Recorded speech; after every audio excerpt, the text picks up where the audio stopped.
it's in part it's about the era of scientific progress, where scientific progress was centered in our civilization, and where the spiritual or the supernatural was put to one side. So modernity is industrialization, it's mechanized warfare, it's climate change, it's modern medicine, surveillance capitalism, representative democracy, the dark city, colonialism. So there's some good things in there and some bad things in that list. And that's the thing about the modern, is that I'm not anti-modern, but cyberpunk writers are very skeptical of aspects of modernity. The other thing about modernity is the feeling, how we feel in modernity. And there's a sense sometimes, this is in cyberpunk, but it's not exclusive to it, is the sense of alienation or atomization, the sense that our relationships are economic relationships, and they're not about tribe, family, familial, or culture, that all relationships are replaced steadily by economic relations. So it's about scientific rationality. Again, I'm not against scientific rationality. Modern medicine, I'm on board for. But it's the question of, where does the spirituality and the numinous fit in? Where does the human spirit fit in?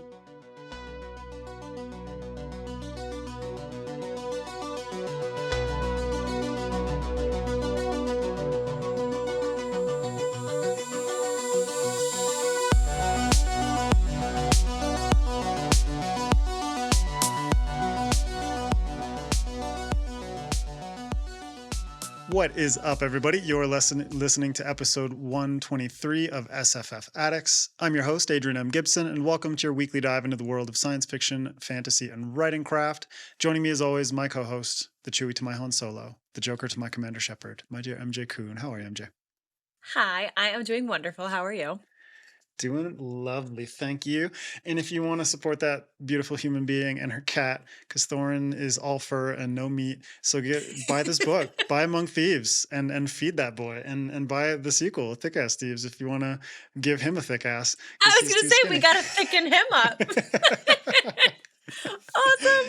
And if you want to support my lovely co-host, Adrian, you can check out his debut novel, Mushroom Blues, available now in paperback, hardcover, ebook. By the time this episode comes out, audio or not yet still?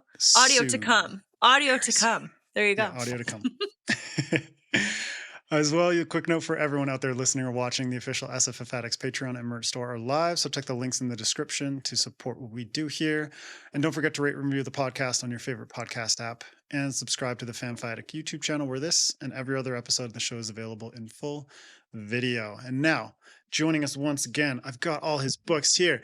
The wonderful T.R. Napper, author of 36 Streets and Ghost of the Neon God and Neon Leviathan, because he likes neon, because you're right, Cyberpunk, and the newly released Escher Man. Look at all these books and their beautiful colors. Go support that man. How you doing, Tim? Cool. Can I should hire you as my publicist, maybe? Hey, I know the publicist at Titan. We're already on good terms. You're so. Like, we're already besties. We're already besties. Which Cabria? Yeah, no, like the whole team. I hung out with the whole team. While I was there. I don't know if this is inappropriate for your show, but I met them for the first time in Worldcon Glasgow, and apparently because of my demeanor over emails, they all thought I was going to be boring. And as Adrian saw, I was very drunk and very merry. Rambunctious. Rambunctious. That's a way better describer for the whole con. But I ended up at one point. I was sitting at a table we were doing BarCon. I was sitting at a table and I looked around, and it was the Titan people, like all the staff and me, and I was the only writer there. And I thought to myself, wow, I could really detonate my career right now. Like, I have the power in my hands. Yes, ruin everything. I could just jump in and not have a career anymore. Whee! It was good. They're a great bunch. I had a fantastic time. Yeah. Tim's so kind in his emails. He's kind of boring. Then he's just a fucking maniac when you see him in real life. I'm all business. I mean, emails when is this due? And let's talk about these edits. But anyway, Yeah, it's all you business. can't be like, All business, baby. All right. Well, heads up. This is part 2 of our 2-part chat with Tim. So I recommend checking out part 1 to get to know him better. Today, though, we're looking ahead as we discuss modernity and building believable futures. So we're going to kick this off with a bit of a definition. If we can define modernity, and Tim, what that term means to you in the context of our real world and your experiences. I will have to do some reading. I won't do too much during this interview. Hopefully none. But defining modernity is like contested space, as they say. But we're not going to go into that. And we're not going to go down that rabbit hole. But I'll talk about the generalized and commonly accepted kind of definition. So it's in part it's about the era of scientific progress, where scientific progress was centered in our civilization, and where the spiritual or the supernatural was put to one side. So modernity is industrialization, it's mechanized warfare, it's climate change, it's modern medicine, surveillance capitalism, representative democracy, the dark city, colonialism. So there's some good things in there and some bad things in that list. And that's the thing about the modern, is that I'm not anti-modern, but cyberpunk writers are very skeptical of aspects of modernity. The other thing about modernity is the feeling, how we feel in modernity. And there's a sense sometimes, this is in cyberpunk, but it's not exclusive to it, is the sense of alienation or atomization, the sense that our relationships are economic relationships, and they're not about tribe, family, familial, or culture, that all relationships are replaced steadily by economic relations. So it's about scientific rationality. Again, I'm not against scientific rationality. Modern medicine, I'm on board for.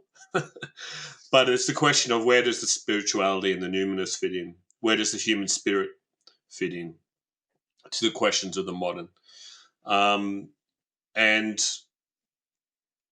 I suppose asking those questions about progress for the sake of progress, efficiency instead of humanity, not what we can do, not what we should do, but what we can do.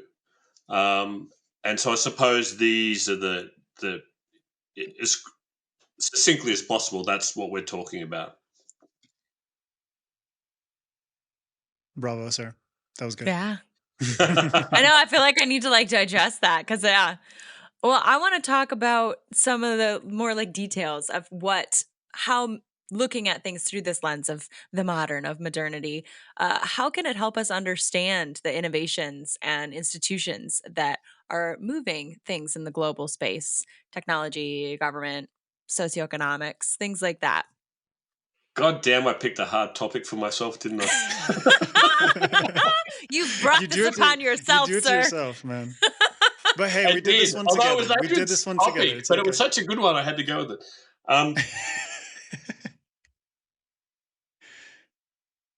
Look, I think, so the question is, how does this sense of modernity, how do I relate it to now? Yeah, just how does it help us understand, you know?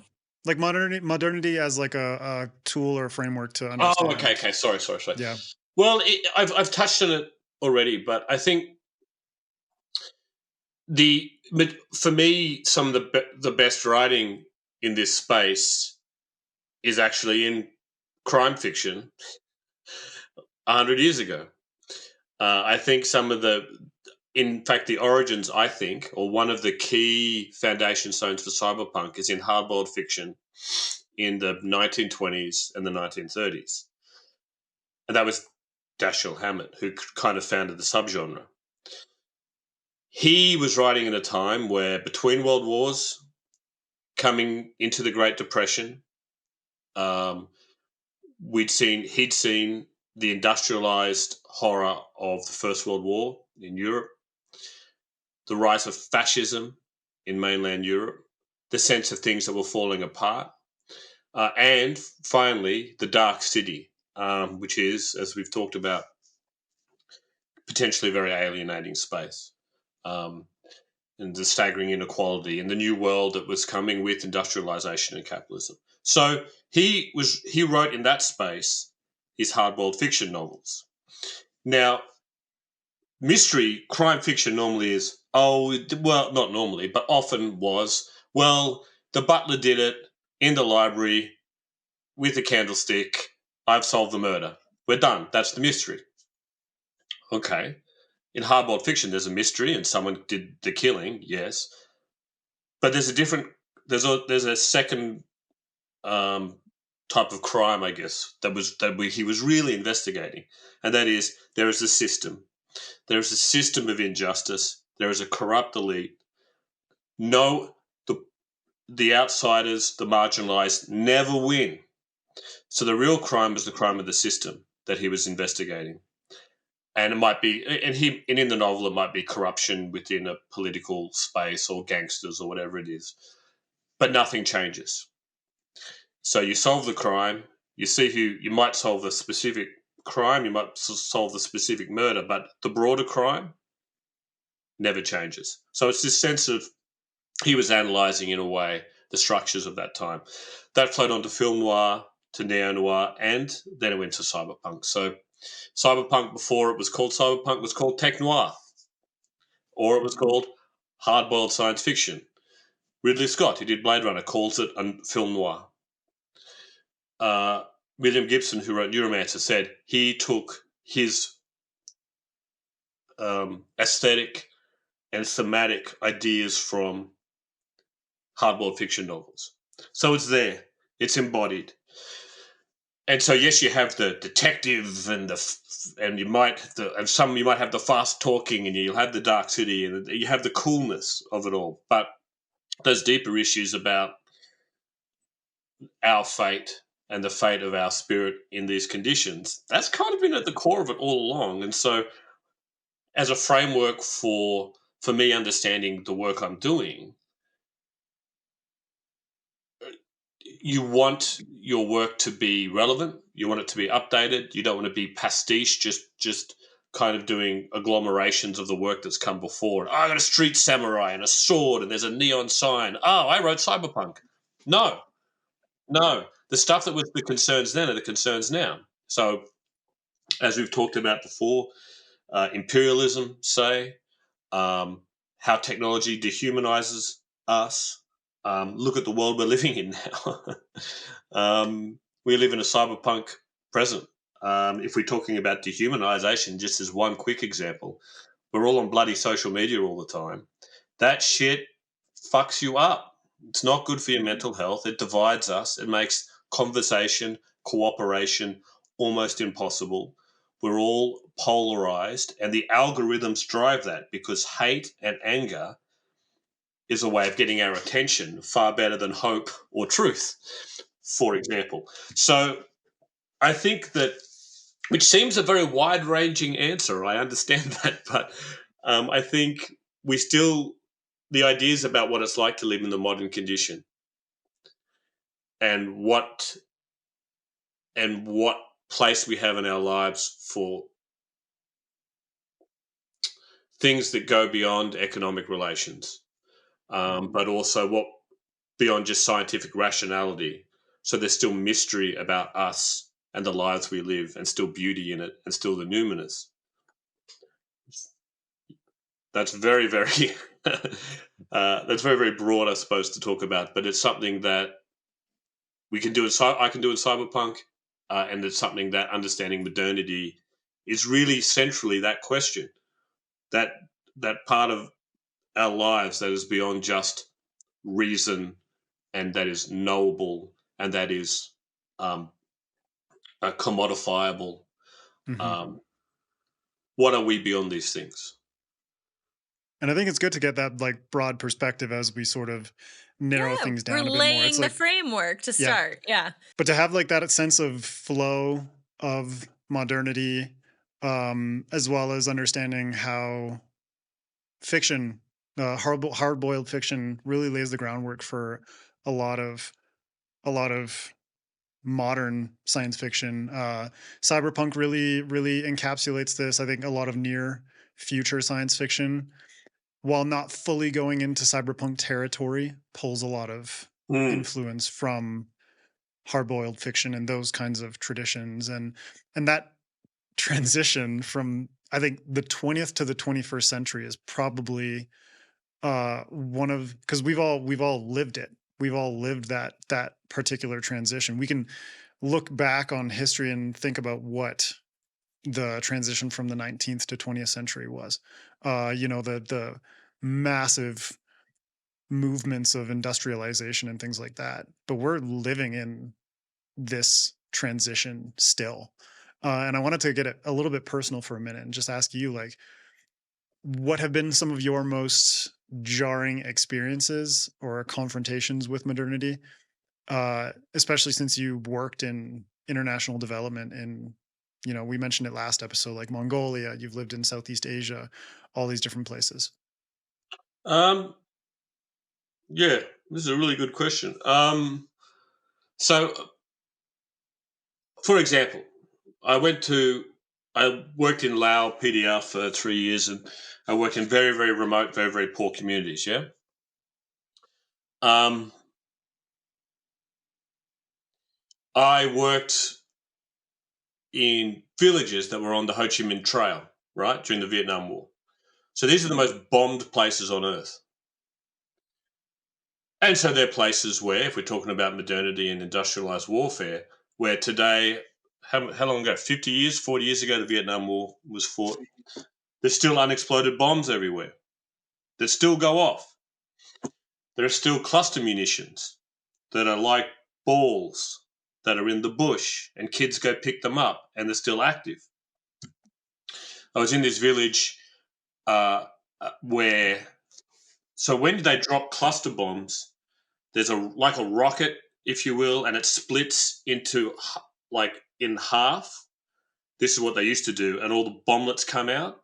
And so the missile, or I don't even know what you call it, I guess it's a missile or shell or whatever it is that contains all the bomblets, is quite long. It's like 3 meters long, maybe.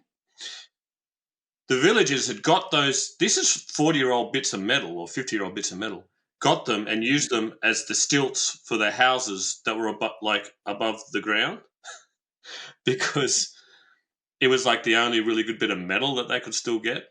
And it was, so they'd repurposed cluster munition carriers to build their homes with. That's jarring. Yeah, that is very fucking jarring, dude. Yeah. So there's the legacy of industrialized warfare in these villages that don't have enough resources to even get, so that they need to repurpose American munitions from 50 years ago. That came to mind when you sent me through the question. So that's very jarring. And I've had, I was working in Mongolia at a time when, again, this is when they were changing economic systems from communism to neoliberalism. It had to happen. But what's jarring is there were no safety nets under neoliberalism. This is 15 or 20 years ago.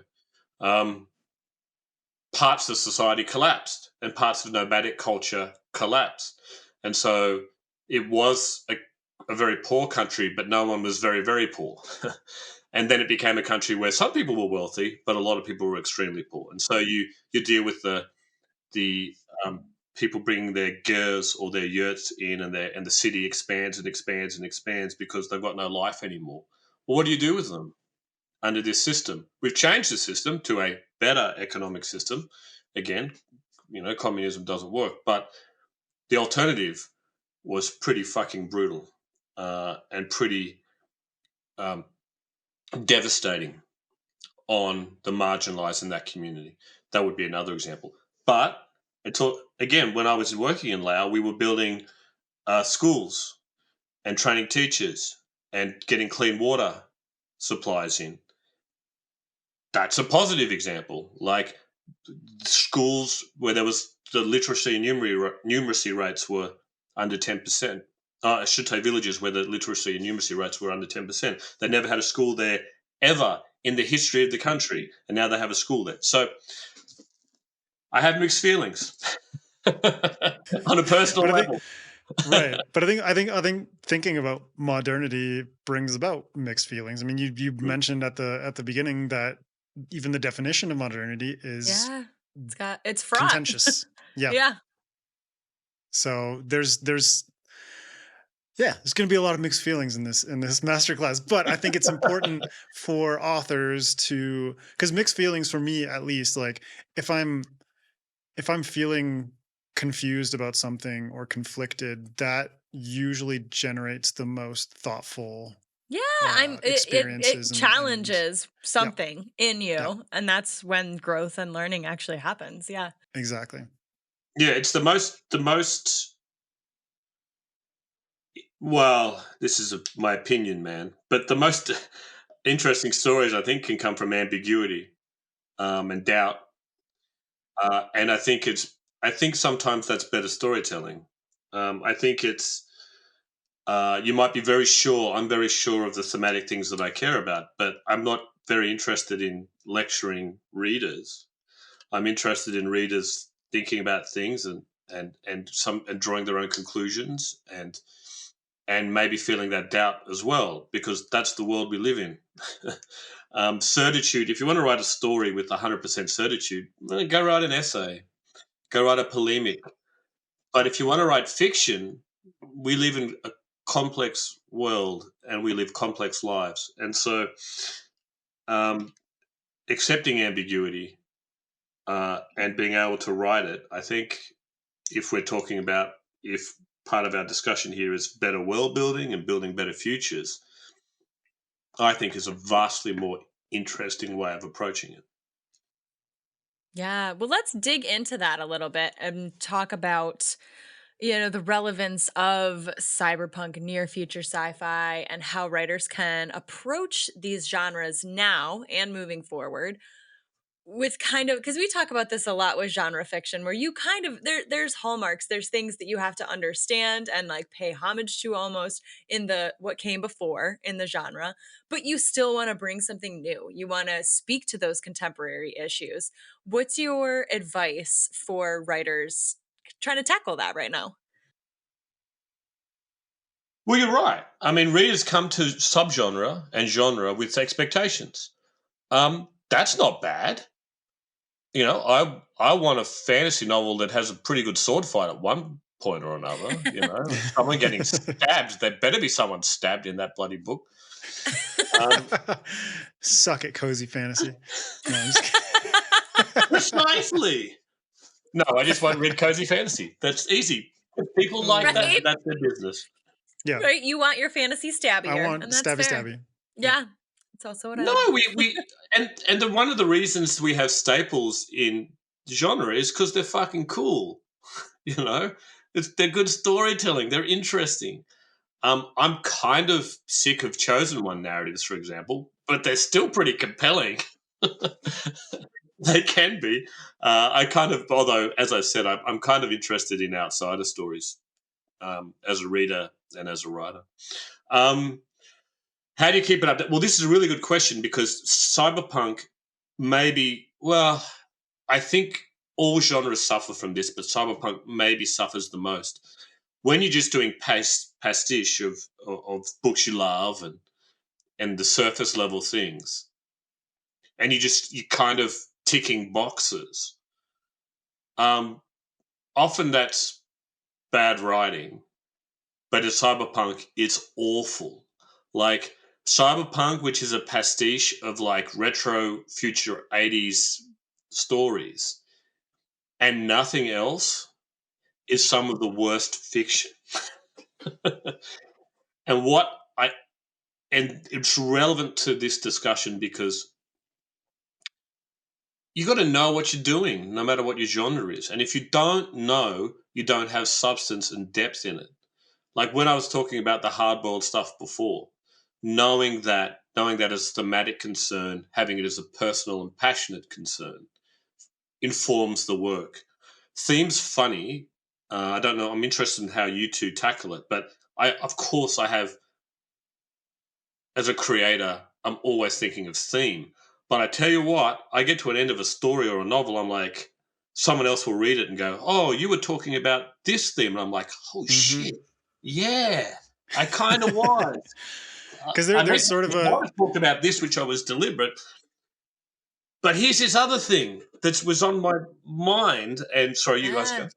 there's like the differentiation between like conscious and subconscious sort of approaches, where it's like there are the things that are more deliberate, and then there are the other things that just kind of, it's like thematic subterfuge, where they just sneak into the story without you really realizing it.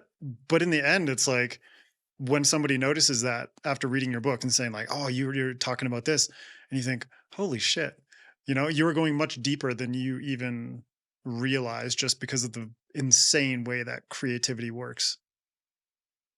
Yeah. Well, I always just picture like the book as kind of almost like a captured piece of like the writer's consciousness at that time when they were writing it through the Yeah. lens of fiction. And then that's why I always love when people are reading it, right? It's their consciousness now communicating with the author's consciousness from then. But it does, Yeah. it sneaks in other things that you were thinking on or worried about or dwelling on. So Mhm. And this is where, I mean, I mentioned in our last interview, but this, it's bears repeating here. Good readers are good writers. And if you don't love reading, and if you're not fascinated by the history of your genre and the reasons behind it and the seminal works, what the fuck are you doing? Like, but if you do all those things, if you can think about it deliberately and um, in a premeditated way, like we've been discussing. But if you go deep into kind of the history and the great works of your genre, and you're reading them for pleasure and you're thinking about them, these things will come through, I think, in your work and your world building. It shows. And it's not homework. Well, it shouldn't be. Like, you should Otherwise, why are love you this. writing in that genre? Exactly. Why are you doing it? Yeah. So, you know, and as I said, like, I try to read widely as well. And the thing about every genre has multiple genre influences. So if I'm talking about cyberpunk, crime's pretty fucking big. Yeah. I read a lot of crime. Don't want to get too highbrow, but existentialist literature, like, actually is kind of important. But that stuff's interesting as well. And of course, you can fuse genres again as well. And you can, I've read very good noir fantasy. Not a normal combination, but geez, that can be super interesting when someone does it well. But that's from people who've read deeply in genres. So if again back to our topic, which is building believable futures, I think is a deeper understanding of the past and history of what you're writing, because that keeps it contemporary. You're not talking about, like, these are perennial concerns. If we're talking about the relationship between technology and the human spirit, that's kind of a perennial concern. Um, or imperialism. Well, we haven't solved that. I mean, Russia is still in Ukraine right now. There's all these, and this isn't, and this sounds can start to sound quite political, but the concerns aren't party political necessarily. Who we are and our spirit and individual autonomy under the system we're currently living in concerns everyone across the political spectrum. It's not like, oh, this is my side's issue. Um, I mean, that's the second. That's a supplementary question, but I think it's also I do. I think fiction is interesting when different people from different backgrounds, whether it be cultural backgrounds or political backgrounds or socioeconomic class or gender, whatever it is, all find something of value in it, and it, which again, it's not easy to do, but I think that's something worth aspiring to. I'm all Yeah, over because the place with this answer, but no, it's good. Because like I feel like when the real world lacks nuance, things become murky, and when fiction lacks nuance, it doesn't resonate. And I think resonance is a really, really big thing. And there's this notion that I've kind of come across where it's like there are generalizations where some people will knock a certain genre for whatever trappings or tropes or pastiche that it kind of loops through generation after generation of writers. But I'm like, it's not the genre's fault, it's the actual authors who exist within that space. And like you said, they're not engaging with the past in such a way where they can pay homage to it, but also bring those sort of concerns and reactions and feelings that those authors had in that specific time in history, and understand how can I apply that same sort of thinking to my current place in this current time that we're living in. And that's where world building really becomes so important, because when you're thinking of believable futures, you also have to understand what came before and what's happening right now, and the sort of the framework that you exist in, the institutions that are working around you as an individual. So you've mentioned it a bunch of times, but let's get into world building in terms of some of the keys when it comes to crafting a believable version of the future. I mean, it's not just, I think, so there's near future fiction, which I write, which is extrapolating from the present to make a plausible future. But it shouldn't just apply to that. It should apply to second worlds, this kind of advice. And that's not just, how do I put this? I guess there's two things. It's not just a 3-dimensional world, it's a 4-dimensional world. It's a world that exists in time. Now, you don't have to write a 1,000-year history of your book, but you need to know some key events, I reckon. George R. R. Martin, when he was writing Game of Thrones, had a sense and had some key events that informed the present and the histories of the kings and the types of rule that they had, especially just the one before the story starts, where Jaime Lannister had killed you called the king killer because that was the mad king who was burning everyone. But then, of course, George R. R. Martin went back and started to fill in those spaces with House of the Dragon and so forth. But his books are so, if I can use him as an example, are so rich and multi-layered because they exist in time as well as space. And so that's a dimension. Your world shouldn't exist in a vacuum, whether it's a near future world or a second world. And there has to be some elementary thinking about how they got to this place. And when you do, the great thing about that elementary thinking is, God, it informs story, and it informs character behavior, and it informs behavior of government or regime or whatever it is. Informs story. This is the iceberg theory where the readers see 10%. But moving under the surface, in a world-building sense, part of it, is history, I think. And then on top of that, I would hope, think about you never want to force feed this to a reader or to yourself, but thinking about thematic concerns. If this is my history, well, what are the points of tension in this society? What are the points of conflict? What are the power relations, I think, maybe most importantly, between different classes and different peoples? Again, that's tension and that's storytelling. Then you go down to the character level. They'll be from a class. They'll be of a people. They'll be at a particular moment in history. They're their own person. You want them to be fully formed, but they can't. Us three, no one watching, exists in a vacuum. We've all been informed by our backgrounds and experiences and our history, the cultures that we live in, the devices that we're using. So this is just something. I suppose, goes back to that iceberg theory of world building, where we do a lot of work that's underneath the surface. And if we do it well, it peeks through every now and again. And then the reader is like, fuck, this world is lived in. This world is layered. This has got nuance. And that makes for a better reading and more immersive reading experience. Yeah, because that just it that level of immersion just pulls you in bit by bit. And I feel like when you have bad world building, that has the opposite effect where you're like, what the fuck is this?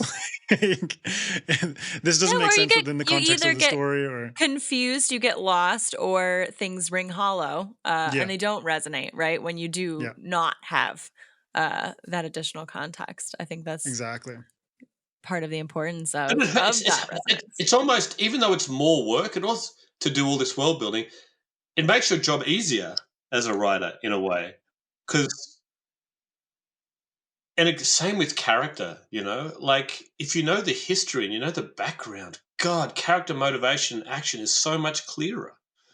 It's clearer to you, and that means it's clearer to the reader. So if I'm building a future, in a way, the futures that I build are extrapolated from the now. But even if you're building a second world space opera, I would hope that you've thought about the historical basis of that civilization before you build that future history. Not everything, but shit, you need to know something. Yeah. At least something that gives context to what's going on in the story. Right. Yeah. Well, let's take it back to Cyberpunk specifically, and near future sci-fi. And with this idea of theme and thematic resonance, how can the themes in Cyberpunk, right, these hallmark themes that we see quite a bit in Cyberpunk, how can writers use these things to better inform their world, their story, their characters in the future? Like, can we use it as a bit of a case study and walk through how a writer might specifically approach that? Yeah, it's a tough case study in a way, MJ, because I get all the time, I hear that people saying Cyberpunk has nothing to say. But you wrote a book that does. How'd you do that? And I find it inexplicable because we live in a cyberpunk present. It's the most fucking relevant genre. But I think this is a perfect example of where the genre has fallen into pastiche in a way, because people take the old stories from the 80s and don't understand any thematic content. Okay, so recently I watched, it was on the news, and there was like the CIA director, I think it was, I think his name's Ray, and he was testifying to Congress, yeah? And in his testimony, he said something like, well, we have a problem with Russian AI bot farms running PsyOps operations in the United States, right? That's the most fucking cyberpunk sentence someone could invent. Yeah. How can this genre not be relevant? I think. So it's kind of astounding that, and maybe cyberpunk came to pass in a way. So people think, well, it's already happened. It predicted our present. Maybe we don't need it anymore. But those tools are still there, the world building tools. So you take the things that we have today, if this is as a world building example, what are the things that we have today that most credibly will grow in the future? As Ursula Le Guin said, and this is a good world building tool, I think, is science fiction is not predictive, it's descriptive. Yeah. So we're talking about now. But our job, and the job in this particular example, my job, is what exists now that I can extrapolate into the future that creates a plausible future. Well, it's not so hard. It's not so hard. I think of a world where America has collapsed and China is the sole superpower. Sadly, that's not implausible. I would hate for that to happen. It would fucking suck, but that's not implausible. What does that do? Everything the geopolitics, the nature of the culture and society that I'm operating in, the interest, the motivations of great powers, of course, are a massive influence on your world. I think about surveillance technology and extrapolate.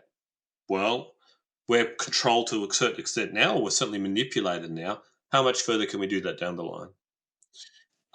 This is elementary stuff, though, isn't it? Like thinking about America, thinking about China, thinking about smartphones. Sometimes I do for 36 Streets. I know, Adrian, you've read it. Have you read it, MJ, 36 Streets? I have not yet had the pleasure, no. Okay. So a big thing in that is Vietnamese history, yeah? And the history of imperialism in that country. That's more relevant than ever as we project into the future. Because if you go to Vietnam, and I did, and I lived there for several years, the imperialism is on their minds. And you talk to people just regularly about China, for example, and they're afraid, and and sometimes they're angry. But that's all bound up in the history of that country and cycles of history repeating themselves. So this is all, for me, again, I don't get it. I don't get why people, if you're writing in near future fiction, why you aren't just looking at the world and reading articles and reading some books on modern technology and just extrapolating from that and weaving together a future, because it's all there. It's all there. And if you care about it, I mean, that's, again, this is your motivation for writing in different subgenres, and whatever people write's their business, and I hope they get lots of readers. But if you have any concern for our present and all of these technologies and so forth, and the billionaires building rocket ships and controlling the public square that we talk in and so on and so forth, write a fucking story about it. But also make it cool with cool characters at the same time. Because that's the balance. I mean, like, your example of Vietnam and the cycles of history kind of repeating itself. It's like all of these, like what you talked about earlier, none of this stuff exists in a vacuum. The past informs the present informs the future. And for us, thinking about what came before is so important to give us a framework for understanding how a particular place is the way it is. You know, like living in Ecuador, it's very apparent to me the relationships between the history of conquistadors and the indigenous people and the Inca and all these different groups that were smashed together, and the ways that still plays out today, the way that there is still classism between the ancestors of the conquistadors and the indigenous people, who are, for the most part, relegated to more poverty-stricken social and economic circumstances. A lot of them are farmers. And when it comes down to the struggles that go on there, these are still similar struggles that have been happening for hundreds and hundreds of years. And so when you think about a place, like, I think place is super important, because yes, you're building a world. If you're building a world that's based on Earth, or if you're building a world that is secondary, you have to think about place and space and how environment speaks volumes about the inhabitants of that environment, and how different, environments are interacting with each other. China and the way it interacts with Vietnam. Okay, how did communism and those two nations play out in the 20th century? How is that playing out now? In somewhere like Ecuador, how are the divides between different economic classes, which also correlates a lot to different racial classes? How does that dictate the economic and class and social struggles that are befalling this particular country? And so it is really important for authors out there to think about the trajectory of history and include the past informing what you're experiencing or interested in writing about. And then, like you said, taking that and extrapolating it and seeing what are the potentials of this particular path in this particular space. If you're interested in technology, or if you're interested in whatever aspect of storytelling that you want to follow through on. But like, I think a hard thing is balance. Like, yes, there is, especially if you're writing near future sci-fi or cyberpunk that's set on Earth, you have this balance between historical and scientific facts and realities, but also, like you said, like write a kick-ass story. So it's like you want to have those fictional extrapolations that make sense, but you also want to have a story that is entertaining. Yeah, How exactly. how do you find that balance? Oh, with great difficulty. I mean,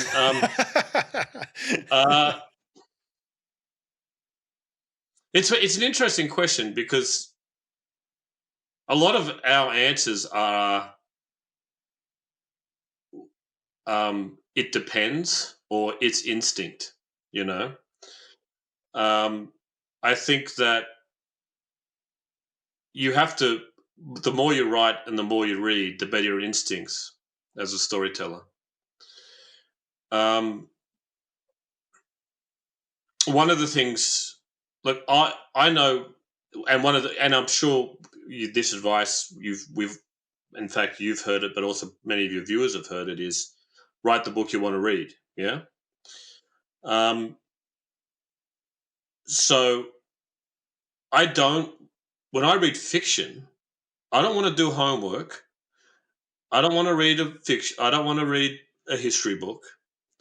I want to have a compelling story and interesting characters and an immersive world. But yeah, I'm a world building fascist. If your world building isn't awesome, I'll pick it up immediately, and it bothers me. But let me give you an example. Well, one thing I heard once, which I really like, and that is, as a writer, I never think about an audience.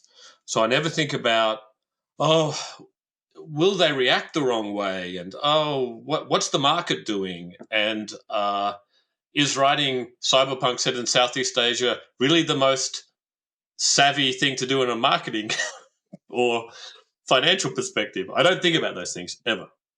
But I always think about the reader. I never think about the audience. I always think about the reader and the reading experience. Page by page. What do they need to know? How much foreshadowing? How many times have I described this character? Do they need a reminder? I know this story inside and out. Years and years and years, right at the bloody thing. The reader's going to read it once, and they might read it in 10 hours. If they really love it, they might read it in 2 days. So think about the reading experience. In answer to your question is, as a reader, what do you love? And am I replicating that on the page, or am I info dumping? Am I getting world building disease, where I want to show you my homework. Look at all the work I've done. No, that's the iceberg theory. Leave it under the surface. Okay? If you've done your homework, it'll show up in the quality of your storytelling. Because, of course, on top of everything else, it's iterative and it's interactive. But the story should come from character. Yeah? Character comes from a world. What comes first? Who fucking knows? You're building it at the same time. But for me, and I'm sure for you, character is key. Do you care? Do you care? And if you don't, none of this matters. None of the world building. None of the homework you've done. None of the reading and the care and the passion. It doesn't matter, and it shouldn't matter, because we're not writing essays. We're writing novels here, or we're writing short stories. So character is key. But again, you can't detach them from that fabric you've woven of that universe. So in terms of the writing process, it's very hard to say. But I do a lot of world building in advance. If I could show you my wall just behind this screen, I've got spread out over all the walls, all my world building plastered onto the walls with all the characters and all the the geography and the technology and everything, because I have to keep reminding myself. But I do that in advance. I do characters in advance, but I also do it during the story as well, because things change and it's interactive. So, in answer to your question, is there is no answer It's instinct, baby, and practice. I tell you what, I watch shows like this a lot, and on YouTube I watch interviews with authors a lot. Not because I want to copy them, although sometimes I do when they have a fantastic idea. But often it's just like you because this process is so unique, the creative process. I bet us three write in all three very different ways, but there are commonalities as well. And when a writer's doing something and they say, well, I do A, B, and C, you're like, oh, shit, I do C. I'm not insane. That's part of the process as well. But, yeah, it's hard to answer, but it's not anything goes at the same time. You've got to do the work, and I do a lot of work and in terms of character, background, the history, the world-building background that grows and grows and grows as the novel grows.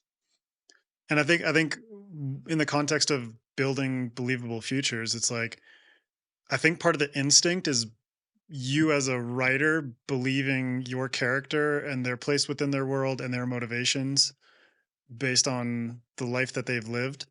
It's like, if you believe in your character and what they're doing in the story to drive that narrative forward, I think for a reader, they're more likely to be immersed in and believe in what you've created.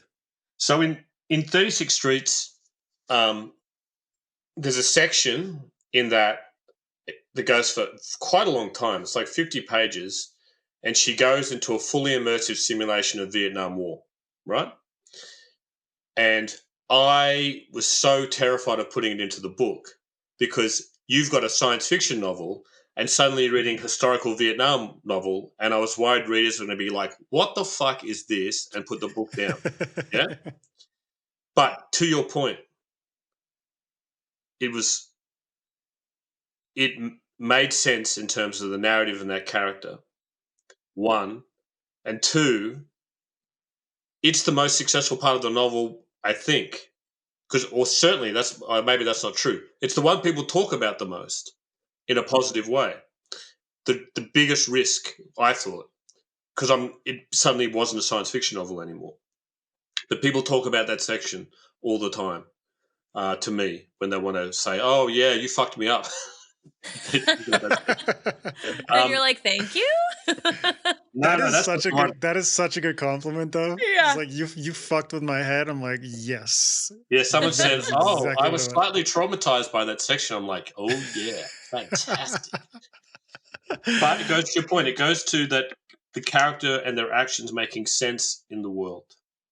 And of course, the technology made sense in terms of the futurism. It was all feasible within the context of the world. And there's also was a logic behind the game that gets revealed later. I wasn't just in because I'm writing Cyberpunk. Simulations are cool. Let's do one of them. No. They had a narrative purpose. It had a thematic purpose, which is revealed later in the novel. So, yeah.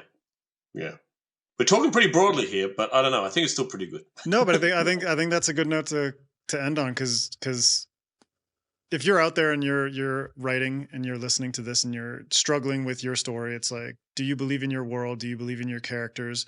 Do you believe in their motivations? Do you believe in the themes that you're tackling? Do you believe in the ways in which your world reflects upon our own world? There's so many things that can slow you down as a writer, especially when it comes to your sort of self-confidence and things like that. But the more strongly you believe in your story, I think the more strongly you're going to work towards the end, work through all those fucking hurdles that Tim talked about last episode. Like, you can choke yourself up again and again and again. But if you have that belief in what you're doing and the truth of your story and how that reflects upon you, You know, I think your vision of the future, your fictional vision of the future can really resonate with readers. So, And if I could just offer a practical advice on this as well, like, and short stories aren't for everyone, but they were my method for building a future. Because I started early on, I tried some novels and they sucked, and I chunked them, and they deserved, and I'm embarrassed, and I never want to think of them again. And for several reasons. One, I was a terrible writer, but two, I hadn't built the future. I hadn't built it yet. And I was trying to write in a space that wasn't fully formed. And so I went to short stories, which taught me a lot about the writing process and a lot about the skills that you need, and introducing character and plot, and creating an emotional arc and setting a scene, and doing it all in 5,000 words or 7,000 words is really fucking hard. But if you can do that, I think you can apply those skills to the novel. But on the world building sense, I was building a world slowly. Again, character was key. Character was always key and central. But each time I did a short story, another part of the world would be revealed and built. So another brick in the wall, yeah? So, but that's why I did, and Neon Leviathan, which we talked about earlier, that it wasn't a world building exercise. It was the stories I passionately wanted to tell as an author. But I tell you what, it was a great side effect or side benefit was I built a world at the same time. So when you get to 36 Streets and you get to the other stuff, the world feels fully formed. It feels layered and immersive. And so this, again, it might not work for everyone, but if you can handle the pain of short story writing, you should try it. And the pain doesn't last long. That's the key. You could fail terribly, and that's only 2 weeks. You fail terribly at a novel, that's however many years it takes. So that was one of the things for me, because I started late as an author and I wanted to sort of turbocharge my craft. And I think short stories were my avenue to do that. But as I said, I built a world as well. So when I circled back away from those trunked novels, I had a future ready. Yeah. And then I could tell stories in it. Well, that's great advice to end on, my friend. Thank you so much. And that's it for this mini masterclass and our two-parter with Tim. And yeah, just thank you for unraveling the tapestry of modernity and future. Yeah, it was easy. It was so easy. I regretted deeply the subject agreeing to it. I looked at it last night and thought, fucking hell. Hey, man, we did it together as a team. Yeah, there we go. That's what the future is all about. Community, teamwork. Writing is hard, so suck it up and do it. Yeah, and don't think that you're all alone, because there are other writers out there who are equally as frustrated. Who are also screaming into their, whatever pillows or bit knuckles or whatever. Yeah, we can scream into the void together. That's what it's all about. I love it. Yeah. Thanks for staying up so late, MJ. I feel bad. It's past your bedtime. It is past my bedtime, Grandma but Mallory. I am delighted. Grandma MJ, yeah. But this has been so fascinating. I've loved this whole conversation. This is awesome. Yeah. Yeah. Thank you, buddy. We appreciate it. Dr. Cyberpunk in the building. That's me. Yeah. All right, Tim. The coolest and most useless degree at the same time. Hey, man. Not useless. You're using it every day. Yeah. No, I am. Tim, where can people find you online? So my website's napatime, oneword.com, and I'm TR Napa on all the bloody social media platforms, except for Twitter, which I am the Escher Man is my handle. And speaking of the Escher Man, you can go get that now. This book is out. And we got double. Go pick that up. Yeah, we got it. You can also pick up Neon Leviathan. There's also 36 Streets and Ghost of the Neon God. You got all kinds of lengths. You got short stories, novellas. You got full novels. Yeah, it's all in the same world, but none of them are sequels or anything. But it's all set in the same universe. Because if you want to spend years building a world, you might as well use the world. Right? Get some mileage out of that. That's exactly what I'm doing with Mushroom Blues. So you should. Yeah. Let's get this fungal verse going, baby. All right. Well, you can also follow SFF Addicts on Instagram, Twitter, all those socials at sffaddictspod. You can follow me at Adrian M. Gibson. You can get Mushroom Blues in paperback, hardcover, and ebooks, soon to be out in audiobook as well. MJ, where can people find you? Yeah, you can find me across all the major socials at MJ Kuhn Books, or just head to my website, mjkuhn.com, where I have the links to everything. You can buy my books and help me feed my cat. And that's it. The TFF. Go feed that The boy. TFF, Thorin Food He's Fund, hungry. baby. All right. Well, thank you all for listening. For now, keep reading, keep imagining, keep thinking of those beautiful futures, because there's brightness ahead for all of us. We'll see you next time. Oh, is on there? SFF Yeah, Addicts. sure. Yeah, let's No, go it's with all that. darkness and doom. Existential despair. No, the human spirit. You're right. The human spirit There lives we go. on. The human spirit lives on. All right. Well, on that note, we'll see y'all next time on SFF Addicts.